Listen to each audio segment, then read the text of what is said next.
Ladies and gentlemen, welcome to Digital.Flash.Fire. We've got a really fun match for you here. This is a Madman Modeler and his Tier 4 Kuma. And we're gonna speed this up a little because, frankly, World of Warships replays are... well, there's only so much you can do with them. It's a good game, it's a fun game, but the replays can be rough. Speed up, pick up the action. Now, what you're really going to see to good effect here is the agility that the Japanese bring with their cruisers. And you see that Tracy is already just hammering into them, and the ability to get in, deal with people that have overextended themselves, and then get the heck out. So he's hammering away at the St. Louis, everyone's favorite target. And he's lining up a torpedo strike because St. Louis's just don't have citadels. I don't care what you say. And the way you sink a ship without citadels is you torpedo it, or you set it on fire. But, you know, they seem resistant to that too. So here come the torpedoes. And Madman's on fire. And only one of the torpedoes goes in, and that hits very far forward so that it doesn't do a whole lot. And now he's going to put some torpedoes on the Phoenix. I don't know what that second spread was aimed at, but he's not going to need all of them. This Phoenix is in big trouble already, and those torpedoes aren't going to miss him. Boom. Breaks him in half. Ship sunk. And more torpedoes go in, and now the two overextended enemy cruisers have been sunk. Now, I haven't played a whole lot of World Warships lately. I've had a lot of issues with some of the design decisions that Wargaming have made. Every patch seems to nerf destroyers more and more by making torpedoes easier and easier to dodge. Case in point, this guy has hydroacoustic surge and float plane,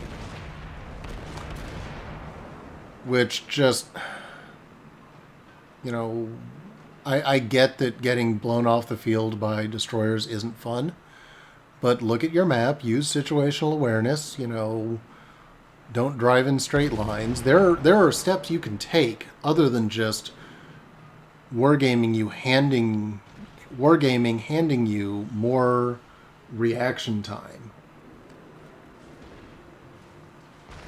by letting torpedoes appear sooner, by slowing them down, by limiting the range they can be fired from before the destroyer gets spotted. You know, they aren't doing anything about invisible tanks in World of Tanks because there are counters to them. They're doing something about it in World of Warships because the team doing the design work is just not doing a good job. Anyway, he's engaging this guy, who again has overextended, the Karlsruhe here. Eats a big torpedo hit. I would be real careful about closing with that guy because he's got very good guns.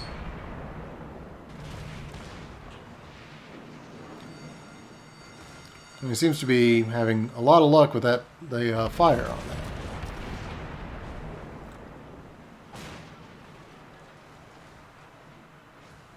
And the Karlsruhe is burning. Slowly going down. And there he goes. So that's 2 kills for Madman, who would really love this fire to go out. He's got another 20 seconds to wait. And his next victim has shown up. And this is what you have to be really careful about in any of these games, is not moving when, you know, not making your attack when other people are there to distract them, waiting too long, and all of a sudden you're making your attack run into the teeth of 3 enemy ships who are all able to support each other. Which this destroyer here has the battleship, a friendly destroyer, all hemming him in. That Clemson is between a Kolberg, that Kolberg's way off. The Kawachi Master of the Seas, who's probably finally in range. If a Kawachi is shooting at you, you have done something wrong. You can just dance around those guys all day. So now Madman is going to head further south.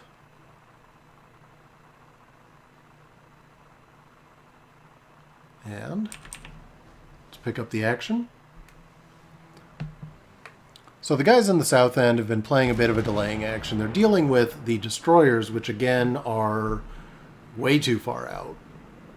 You know, I can't imagine the Kohlberg isn't just licking his chops looking at him.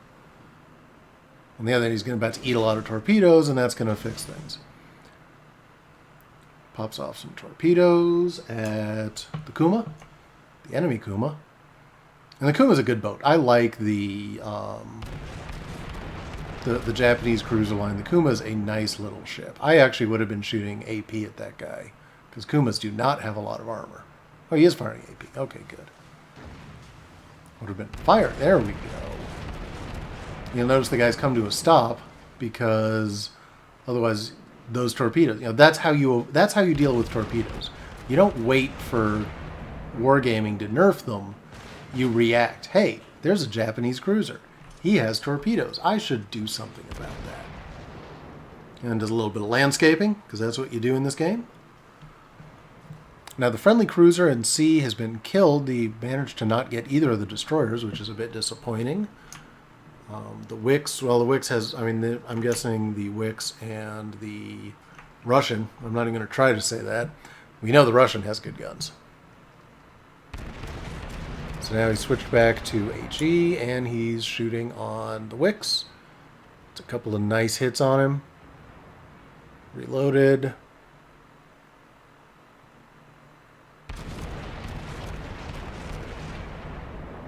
Some more shots out, and they're behind him. Switch to what he was seeing in-game. Oh, there we go. Someone else got him. I see that replays are still buggy as heck. Yeah. Wargaming, just... yeah. Yeah, 3 kills, 35 gun hits, 3 torpedo hits. Really doing well. Let's see. There we go. Shooting at the Kuma again. And boom, got him. Now there's 2 enemy battleships, the Russian destroyer out there, and a cruiser, the Phoenix back there, Wyoming and an Arkansas Beta.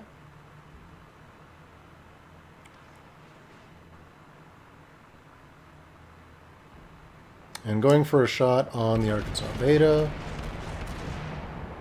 A bunch of shells in the air, and there's the Russian destroyer.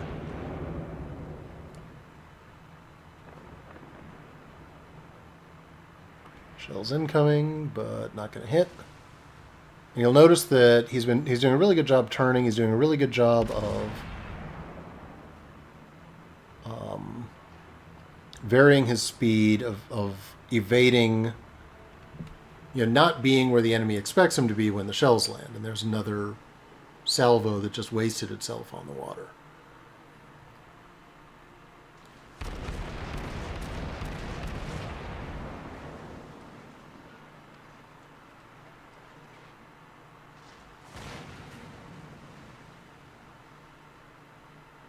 Of course, 2 can play at that game. Now, one thing he's kind of struggling with is his gunnery has been suffering a bit because he is having to take a lot of evasive action, and he's not able to observe the fall of his shells. One of the things you kind of want to do is at least, hold down the Alt button when you're about to shoot and figure out when you need to look back so that you can observe the fall of your shot, so you know what adjustments you have to make when it comes to the enemy. Now, that destroyer, and Russian destroyers with their magical guns can keep you in their sights for a very long time. And that's never going to hit. Now he's slowing down again.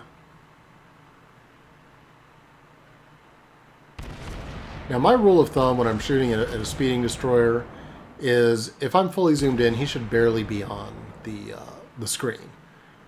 If he's that far in, you're never going to hit him.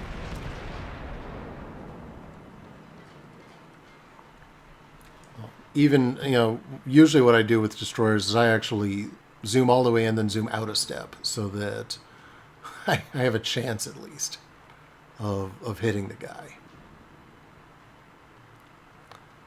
The Phoenix met a sticky end, probably to those ships coming around the other side. Skidoo gets himself a high caliber. That's the Arkansas Beta, who is in the middle of things.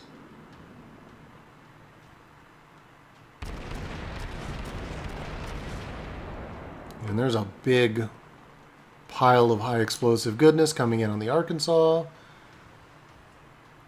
And there's some good hits. There we go.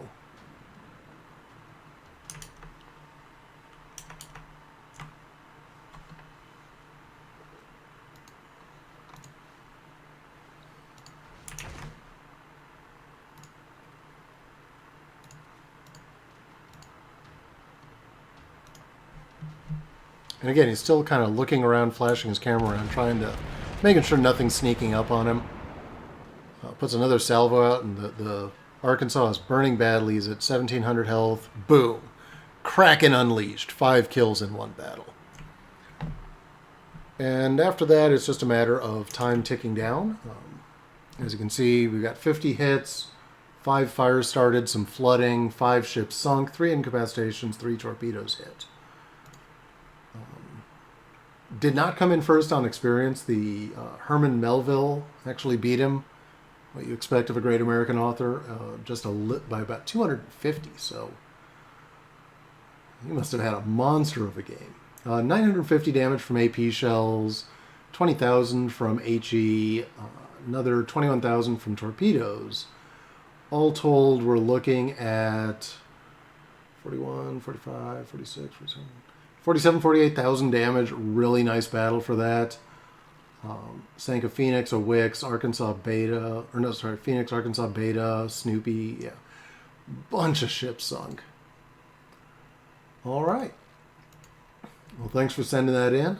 We have some more stuff that we're going to show, and we're going to show some highlights of another video where we got a chicken in that, we got a fox in the hen house. But for now, thank you and have a good day.